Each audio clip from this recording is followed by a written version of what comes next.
तो आप तमाम स्टूडेंट्स को वेलकम करता हूं आज के लेक्चर में और सलाम भी दुआ से करूंगा क्योंकि पहले आप तक मेरी आवाज और मेरी वीडियो नहीं पहुंच पा रही थी।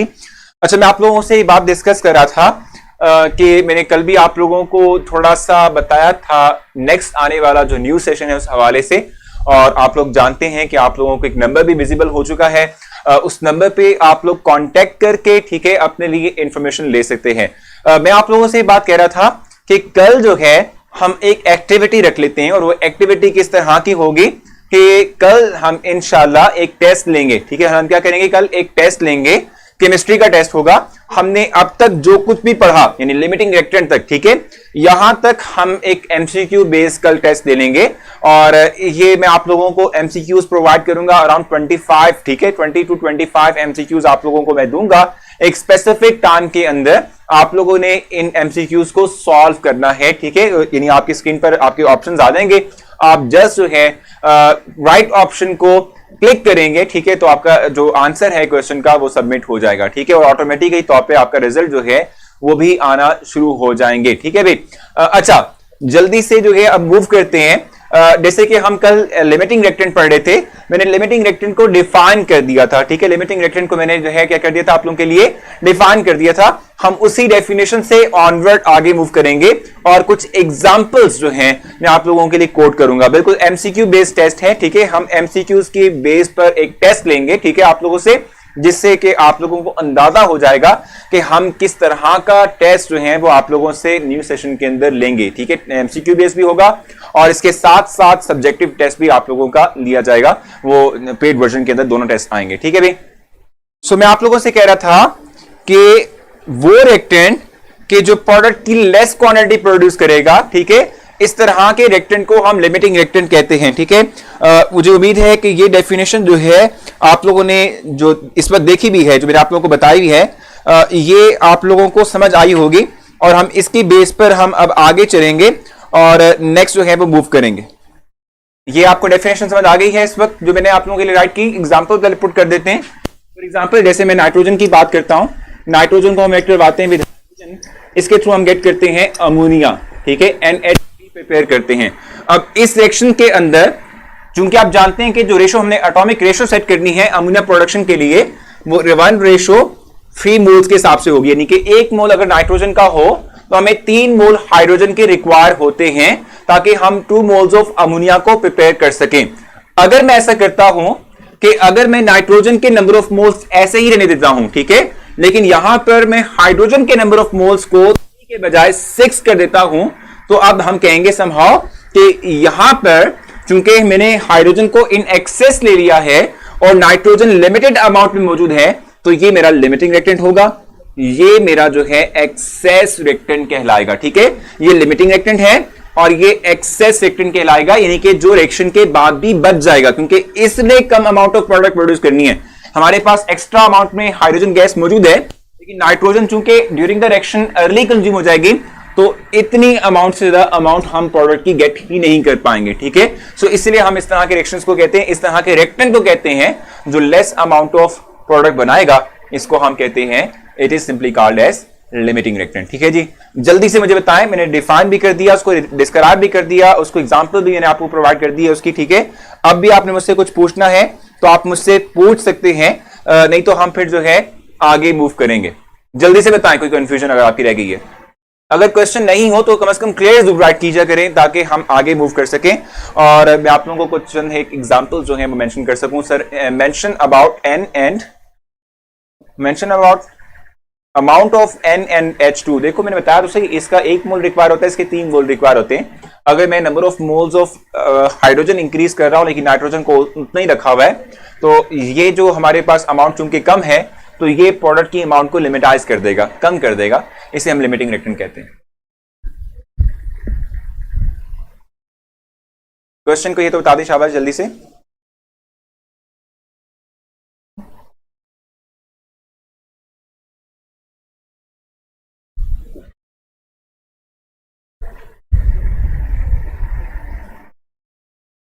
जल्दी से आप बताएं, कोई कंफ्यूजन है दोबारा बता दें एग्जाम्पल को। चलें जी, दोबारा से एग्जाम्पल को कर लेते हैं। देखो मैंने आप लोगों से ये बात कही कि अगर आप इस सेक्शन की बात करते हैं तो इस सेक्शन के अंदर हमें जो हाइड्रोजन रिक्वायर है वो जस्ट 3 मोल्स रिक्वायर होते हैं। नॉर्मली ऐसे ही होता है कि 1:3 मोल रेशो होती है बिटवीन नाइट्रोजन एंड हाइड्रोजन।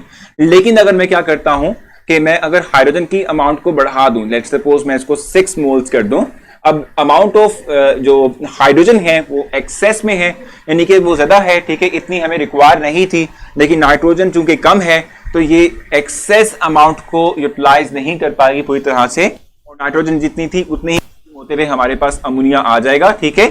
जो एक्स्ट्रा अमाउंट ऑफ हाइड्रोजन है वो after the completion of reaction भी एज इट इज रहेगी। तो चूंकि नाइट्रोजन ने अमाउंट ऑफ प्रोडक्ट को लिमिटाइज कर दिया है, ठीक है, कम कर दिया है, ठीक है, इसलिए हम कहते हैं कि ये लिमिटिंग रिएक्टेंट है और ये हमारे पास इन एक्सेस रिएक्टेंट कहलाएगा। इस तरीके से बड़ी इंटरेस्टिंग सी एग्जांपल एक और प्रोवाइड की हुई है, पर हम एग्जांपल पे जाने से पहले मैं चाहूंगा कि आप लोगों को थोड़ा सा बता दूं कि लिमिटिंग रिएक्टेंट की इंपॉर्टेंस क्या है, ठीक है, क्यों हम लिमिटिंग रिएक्टेंट का कॉन्सेप्ट डिस्क्राइब करते हैं, पढ़ते हैं। देखो मैं आपको बताऊं, बहुत से ऐसे रिएक्शन हैं, ठीक है, हम कहते हैं कि बहुत से ऐसे केमिकल रिएक्शंस हैं या प्रोसेस हैं, ठीक है, कि जिनके अंदर हम बहुत से कहते हैं ना कि बहुत कॉस्टली मटेरियल का इस्तेमाल कर रहे होते हैं, ठीक है ना। आप जानते हैं कि भाई अगर एक इंडस्ट्रियल स्केल पर कोई एक प्रोसेस हो रहा है किसी भी प्रोडक्ट के बनाने का, ठीक है, तो इंडस्ट्रियल स्केल पर हम कहते हैं कि वो रिएक्टेंट कि जिसकी हम कहते हैं कि अमाउंट यानी कि जिसकी प्राइस जो है वो हायर होती है, हम कोशिश करते हैं कि इस प्रोसेस के अंदर रहते हुए जो ज्यादा मिकदार या ज्यादा अमाउंट वाला जो रिएक्टेंट है, जो हाई प्राइस वाला रिएक्टेंट है, वो टोटली कंज्यूम हो जाए ताकि प्रोडक्ट के बनने के बाद हमारा लॉस कम हो और बेनिफिट हमें ज्यादा मिले, ठीक है। तो हम करते क्या है कि जो हमारे पास इंग्रेडिएंट जो प्रोडक्ट बनाने के लिए हम इस्तेमाल कर रहे हैं रॉ मटेरियल, ठीक है, अगर वो कॉस्टली है तो उसको हम लिमिटेड अमाउंट में लेते हैं, ठीक है, और बाकी जो रिएक्टेंट है या जो इंग्रेडिएंट है जिनका हम कहते हैं कि हमारे इतनी प्राइस जिनकी नहीं होती उनको एक्सेस में ले लेते हैं ताकि जो हमारा एक्सपेंसिव मटेरियल है वो टोटली कंज्यूम हो सके ड्यूरिंग द रिएक्शन, ठीक है। सो इसलिए हम लिमिटिंग रिएक्टेंट का कॉन्सेप्ट पढ़ते हैं, डिस्क्राइब करते हैं, ताकि इंडस्ट्रियल तौर पे कोई प्रोसेस जो हो रहा है, ठीक है, उस पर अपनी कॉस्ट को मिनिमम कर सकें और उससे एफिशिएंसी को यानी कि हम कहते हैं संभाव जो उससे बेनिफिट हमें मिलना था, ठीक है, वो ज्यादा से ज्यादा यानी मैक्सिमम जो है वो हो सके, ठीक हो गया। सो इसलिए हम लिमिटिंग रिएक्टेंट का कॉन्सेप्ट डिस्क्राइब करते हैं। अब लिमिटिंग रिएक्टेंट के कॉन्सेप्ट को एक्सप्लेन करने के लिए एक नॉर्मल हमारे डेली लाइफ की एग्जांपल प्रोवाइड की हुई है, सैंडविच प्रिपरेशन, ठीक है। यानी कि हम करते क्या है कि भाई हमारे पास जो है अगर कबाब है, ठीक है, और स्लाइसेस हैं, तो हम 2 स्लाइसेस के थ्रू मतलब स्लाइस के ऊपर एक कबाब रख के उस पर दूसरा स्लाइस रख के हम इस तरीके से सैंडविच को प्रिपेयर कर सकते हैं, ठीक है। इस तरीके से हम क्या करते हैं, सैंडविचेस को प्रिपेयर करते हैं, ठीक हो गया। अगर हमारे पास टोटल नंबर ऑफ कबाब जो है वो 30 के अराउंड हो और हमारे पास सैंडविचेस 58 हो, तो हम कहते हैं कि हमारे पास जो है चूंकि 58 सैंडविचेस हैं, सॉरी स्लाइसेस हैं, हमने एक सैंडविच प्रिपेयर करने के लिए 2 स्लाइस रिक्वायर हैं, तो अगर मैं इसको 2 से डिवाइड करता हूं तो ये बनेंगे 29।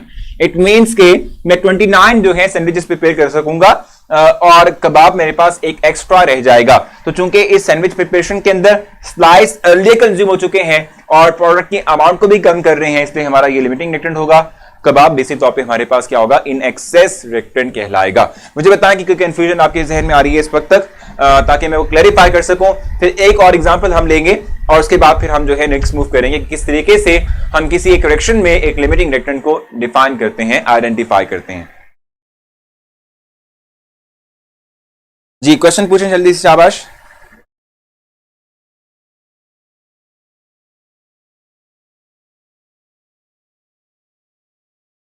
जी कोई क्वेश्चन है आप लोगों के जहन में? कैटलिस्ट की रिक्वायरमेंट हमें नहीं चाहिए ना, अब हम कैटलिस्ट की बात थोड़ी कर रहे हैं, हम तो सिर्फ और सिर्फ रिएक्टेंट की अमाउंट्स की बात कर रहे हैं, ठीक है।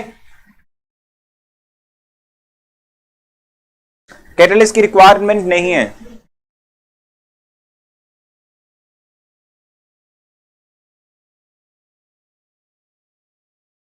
शॉर्ट क्वेश्चन के बारे में बता दें तो देखो, शॉर्ट क्वेश्चन अभी ये बेसिक टॉपिक जो टॉपिक इस वक्त डिस्क्राइब कर रहे हैं ये इंपॉर्टेंट लॉन्ग क्वेश्चन है, शॉर्ट नहीं है, ठीक है। लेकिन हम जब इसके आइडेंटिफिकेशन मेथड की बात करेंगे, किस तरीके से हम एक रिएक्शन के अंदर एक लिमिटिंग रिएक्टेंट को निकालते हैं, आइडेंटिफाई करते हैं, तो वो बेसिक टॉपिक हमारे पास इंपॉर्टेंट शॉर्ट क्वेश्चन होगा। मैं उसके लिए आपको क्वेश्चन राइट कर दूंगा। सर जी पेड क्लासेस के बारे में बता दें, क्या पूछना है, आप मुझसे पूछ लें। ऑलरेडी फी भी पता है आप लोगों को, आपको टाइम यानी कि क्या कहते हैं समहाउ सेशन कब स्टार्ट होगा इसके बारे में ये ऑलरेडी आपको पता है, तो यही इंफॉर्मेशन है। प्रोडक्ट को कम करने का मतलब ये ना, देखो एक हमारे पास ज्यादा मिकदार में रिएक्टेंट है, एक जो हमारे पास रिएक्टेंट है उसकी अमाउंट कम है, ठीक है। तो जिस रिएक्टेंट की अमाउंट कम होगी, ठीक है, वो क्या करेगा, वो जाहिर सी बात है अर्ली कंज्यूम हो जाएगा, और जब वो अर्ली कंज्यूम हो जाएगा तो हम कहते हैं कि फिर वो प्रोडक्ट भी कम बनाएगा, तो इसलिए हम इसको लिमिटिंग रिएक्टेंट का नाम देते हैं, ठीक है। एक और एग्जांपल ले लेते हैं,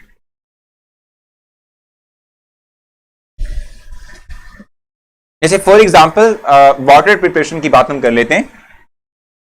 हाइड्रोजन और ऑक्सीजन का हम इस्तेमाल करते हैं और इनके थ्रू हम बनाते हैं H2O यानी वाटर की प्रिपरेशन करते हैं, ठीक है। अब आप ये बात देख रहे हैं, हम यहां पर 4 हाइड्रोजन का इस्तेमाल कर रहे हैं और एक हाइड्रोजन का एटॉमिक मास होता है 1, तो ये 4 ग्राम हम लेंगे, ये हम लेंगे कितना जी 32 ग्राम, ठीक है। और इन दोनों के इस्तेमाल से हमारे पास बनेगा 36 ग्राम्स ऑफ वाटर, ठीक हो गया।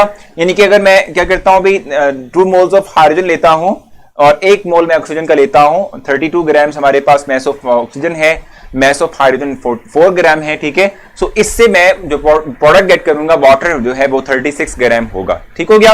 अब अगर मैं क्या करता हूं, अगर मैं 4 ग्राम की बजाय इसकी अमाउंट ले लेता हूं 8 ग्राम, तो इसके मैं जस्ट हाइड्रोजन के अमाउंट को इंक्रीज करने से क्या मेरी प्रोडक्ट की क्वांटिटी में इंक्रीजमेंट आएगी? आप मुझे बताएंगे इसका आंसर कि अगर मैं सिर्फ हाइड्रोजन की अमाउंट को बढ़ा देता हूं, ऑक्सीजन की अमाउंट कांस्टेंट रखता हूं, तो क्या प्रोडक्ट की क्वांटिटी जो है इस पर फर्क पड़ेगा? आपने जल्दी से मुझे इसका आंसर देना है।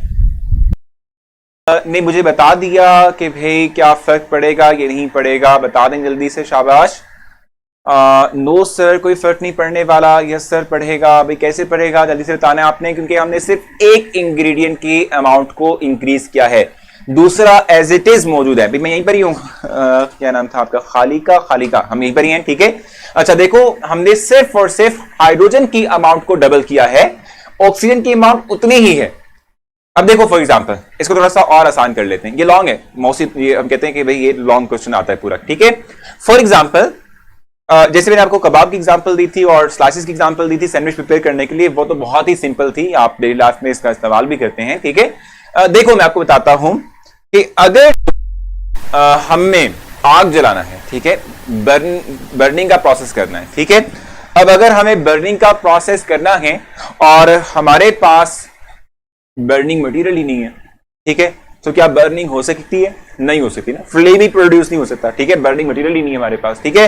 या फिर अगर मैं ये कहता हूं कि भाई मैंने आग जलानी है और वो आग जो है मुसलसल 3 घंटे तक चलनी चाहिए, ठीक है, लेकिन क्योंकि एक्सेस एयर मौजूद है हमारे पास, ठीक है, लेकिन मेरे पास जो लकड़ियां है जिससे आग जलानी है वो थोड़ी सी हैं, थोड़ी बहुत ही हैं, तो वो तो 15 मिनट में कंज्यूम हो जाएंगे, ठीक है। सो मैं तो चाहता कि 2 घंटे 3 घंटे चलती रहे आग, लेकिन इसका मतलब ये हुआ कि जो प्रोडक्ट बनता है, ठीक है, ये डिसाइड होता है on the basis of amount of reactant जो हम इस्तेमाल कर रहे होते हैं। अब देखो बर्निंग के प्रोसेस में 2 इंग्रेडिएंट्स होते हैं, 2 रिएक्टेंट होते हैं, एक हमारा वुड होता है, ठीक है, और एक एयर होती है, ऑक्सीजन होती है, ठीक है जी।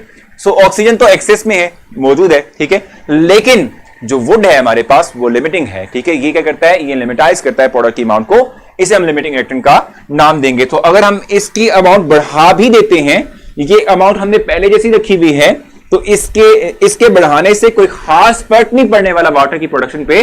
पहले भी जितनी अमाउंट बन रही थी अब भी उतनी ही अमाउंट बनेगी, इससे ज्यादा अमाउंट बन नहीं सकती, ठीक है जी। सो ये हमारे पास है क्या, लिमिटिंग रिएक्टेंट का कॉन्सेप्ट। आपने मुझसे कुछ पूछना हो आप जल्दी से पूछेंगे। प्रीवियस लेक्चर आप कैसे लेंगे, आपकी टॉप राइट स्क्रीन के ऊपर एक रेड कलर का स्पॉट ब्लिंक होता नजर आ रहा है, आप उसे क्लिक करें, स्क्रॉल डाउन करेंगे, टेबल मिल जाएगा, आप उस टेबल में डेट वाइज लेक्चर सुन सकते हैं। सर इंग्लिश का लेक्चर होगा नहीं, आज कैंसिल हो चुका है, इसलिए नहीं हो रहा। सर सर क्या लिखा हुआ है, क्या सिर्फ पेड स्टूडेंट ही कैंपस यूज कर सकेंगे? फैजान आपको कुछ फैसिलिटीज जो हैं ऑप्शन होगा, मतलब कि आपको कुछ फैसिलिटीज मतलब आना यहाँ पर पोस्ट करना ये आपके लिए मुमकिन होगा। मैसेंजर को यूटिलाइज करना और इस तरीके से वीडियोस मतलब कि जो लाइव सेशंस हैं, ठीक है, उनमें आना या लाइव सेशंस की जो रिकॉर्डिंग है उनको सुनना, ये जो है जो अनपेड होंगे ना स्टूडेंट्स, उनको अलाउ नहीं होगा। जी ठीक है। अच्छा अब हम देखते हैं। अच्छा अब यहां हमारे पास जो है पेज नंबर है 20, उसके लास्ट के अंदर आपको कुछ सेट ऑफ रूल्स मेंशन किए हुए हैं।